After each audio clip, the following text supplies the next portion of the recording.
Oke, assalamualaikum warahmatullahi wabarakatuh. Untuk mata kuliah web service pertemuan kali ini kita akan membahas tentang debugging. Oke, langsung saja ya. Jadi ketika kita terjun ke dunia programming dan juga developing program, pasti kita mau tidak mau harus berteman dengan debugging ya. Nah, apa sih debugging itu ya? Debugging adalah proses dalam mencari dan menghapus bug atau error yang terjadi di dalam kode. Jadi pasti debugging atau bug dalam sebuah kode akan menyebabkan bug dalam sebuah kode akan sangat menyebalkan bagi kita, apalagi menyebabkan sebuah program itu error dan program tidak dapat dijalankan atau juga keamanan program terganggu. Biasanya bug atau debugging muncul karena adanya kesalahan yang dibuat dari desain program dan source code yang digunakan oleh programmer.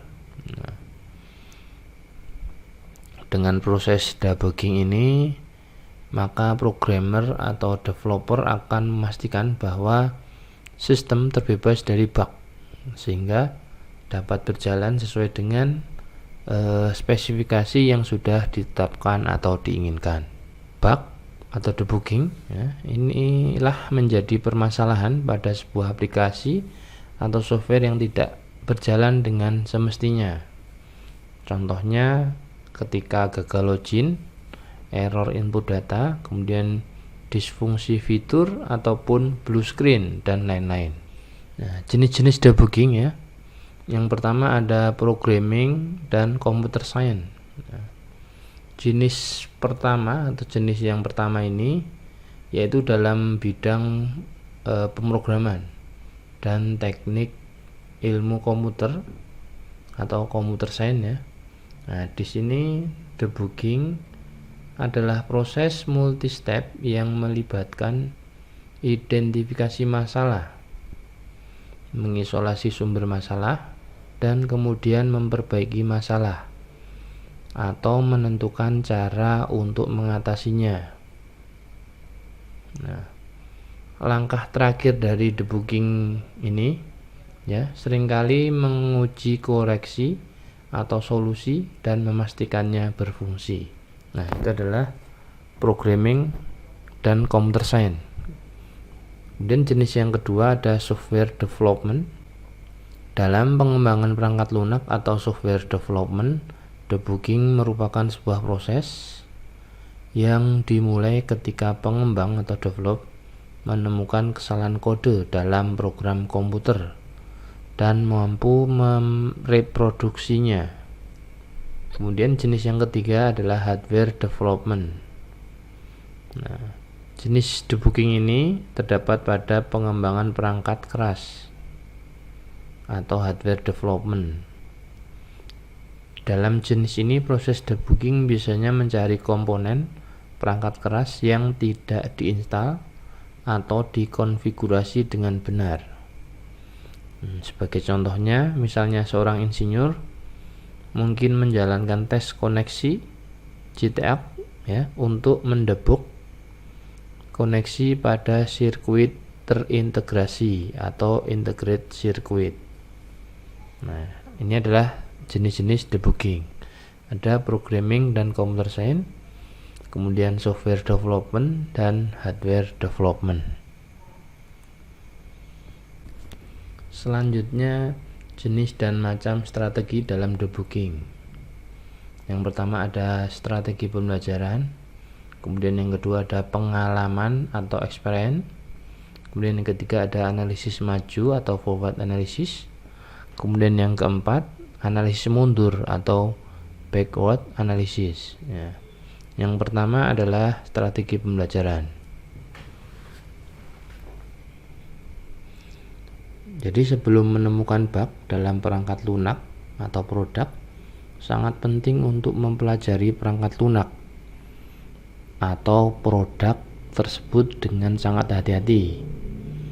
karena tanpa pengetahuan kita tidak akan menemukan kesalahan. Jika kita mengetahui sistem dengan baik, ya, jika kita mengetahui sistem sangat baik, ya, dan kita tahu cara kerjanya, maka hanya kita yang dapat menemukan bug dalam perangkat lunak itu. Kemudian untuk yang kedua, pengalaman atau experience. Nah, pengalaman sebelumnya dapat membantu kita untuk menemukan jenis bug yang serupa dan juga solusi untuk menyelesaikan bug. Tergantung pada pengalaman masing-masing pakar dan ahli terkait bagaimana dia, ya, bagaimana ahli tersebut bisa menemukan error dengan cepat. Nah, ini adalah pengalaman. Jadi tergantung bagaimana masing-masing pengalaman atau masing-masing ahli itu menemukan jenis bug yang serupa. Nah, itu adalah sebuah pengalaman yang berharga. Kemudian yang ketiga ada analisis maju atau forward analysis. Nah, analisis program ke depan melibatkan pelacakan program. Ini ke depan menggunakan pernyataan print atau breakpoint pada titik yang berbeda. Ini lebih berkaitan dengan lokasi di mana keluaran yang salah diperoleh. Kemudian yang keempat ada analisis mundur atau backward analysis. Nah, analisis ini melibatkan program pelacakan mundur dari lokasi di mana kesalahan terjadi untuk mengidentifikasi wilayah kode yang salah. Nah, ini adalah jenis dan macam strategi dalam debugging. Selanjutnya dalam melakukan debug, ya, menjadi ketika membangun sebuah aplikasi atau software yang berbasis kode. Nah, selain tujuan utamanya adalah untuk menyelesaikan bug, proses ini juga dapat memiliki beberapa manfaat lainnya, seperti yang pertama adalah menghemat waktu. Kemudian yang kedua, error bisa terdeteksi lebih awal. Kemudian yang ketiga, proses perbaikan juga bisa dilakukan sedini mungkin.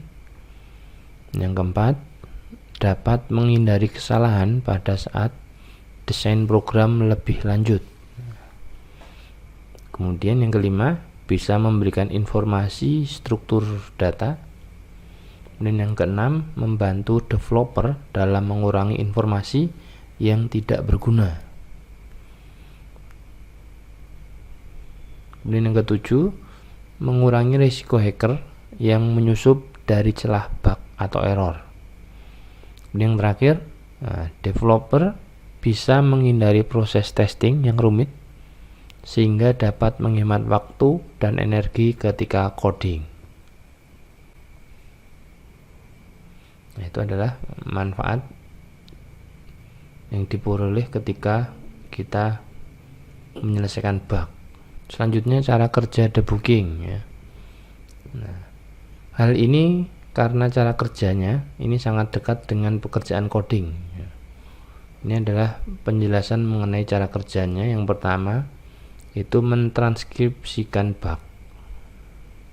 Hal pertama yang perlu kita lakukan adalah dengan mentranskripsikan bug. Caranya mendokumentasikan semua isu bug yang ada dengan benar. Kemudian ada beberapa alasan mengapa di tahap ini menjadi sangat penting untuk dicoba, yaitu tentukan skala prioritas pada proses penyelesaian bug. Kemudian yang kedua, bug bisa diselesaikan dengan kerjasama tim yang tepat. Kemudian yang ketiga, memetakan mana bug yang belum dituntaskan, siap diuji coba, dan juga lulus quality control. Kemudian Uji coba di berbagai perangkat dan browser agar dapat melihat apakah ada bug lainnya.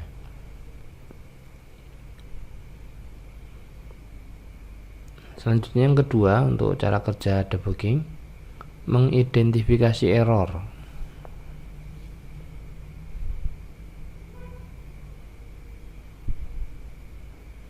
Nah, selanjutnya melakukan identifikasi error seperti dengan mengumpulkan laporan error atau kesalahan pada program. Contohnya, saat perintah software gagal dieksekusi, maka kemungkinan terdapat sintak bug pada skrip. Nah, daftar error ini biasanya juga didapatkan ketika melakukan uji coba program, baik pengujian internal sampai uji coba oleh klien.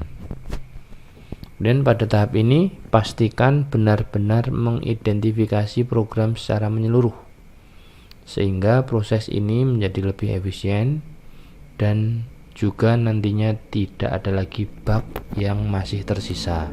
Selanjutnya, yang ketiga adalah menemukan lokasi bug. Ya, setelah mengidentifikasi, selanjutnya menemukan di mana letak error pada kode tersebut berada. Contohnya pada kode navigasi, tombol perintah, dan lain-lain. Hal ini mengapa identifikasi bug di waktu uji coba menjadi penting untuk dikerjakan, karena lokasi bug bisa terdeteksi pada waktu itu juga. Selanjutnya yang keempat adalah menganalisis error. Jika telah mengetahui di mana lokasinya, maka selanjutnya dapat menganalisa error tersebut agar nantinya bisa dilakukan perbaikan yang tepat.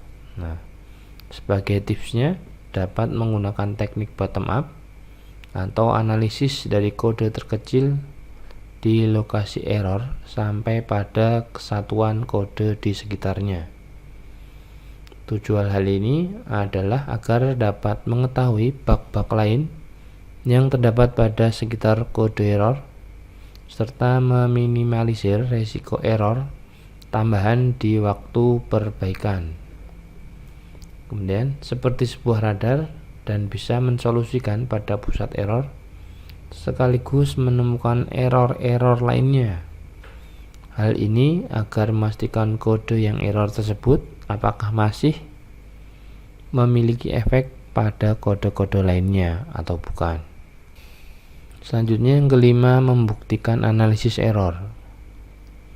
Pada hasil analisis bug, dapat menemukan adanya bug pada lokasi tertentu sebelum memperbaikinya. Nah, bisa membuktikan bahwa tidak ada error lainnya yang mungkin saja dapat muncul pada software. Caranya bisa menulis tes otomatis pada lokasi bug melalui bantuan framework test. Setelah melakukan uji skrip dan tidak ditemukan adanya masalah atau error yang mungkin dapat muncul, barulah dapat masuk ke tahap berikutnya. Selanjutnya, yang keenam, lakukan debugging pada semua error. Jika bug yang ditemukan terdapat lebih dari satu, bisa mengumpulkan terlebih dahulu semua unit test code yang ingin diedit. Setelah semuanya terkumpul, jalankan pengujian kode di setiap kode yang ingin diubah. Jadi perlu ingat sekali lagi, untuk semua prosesnya harus lulus uji coba. Selanjutnya yang 7 atau yang terakhir, memperbaiki dan validasi skrip. Langkah terakhir dengan memperbaiki dan memvalidasi skrip dapat memasukkan semua kode yang telah diperbaiki dan juga telah lolos uji coba ke dalam framework. Jangan lupa untuk lakukan double checking. Uji coba lagi semua skrip dan pastikan program berjalan sesuai yang diharapkan.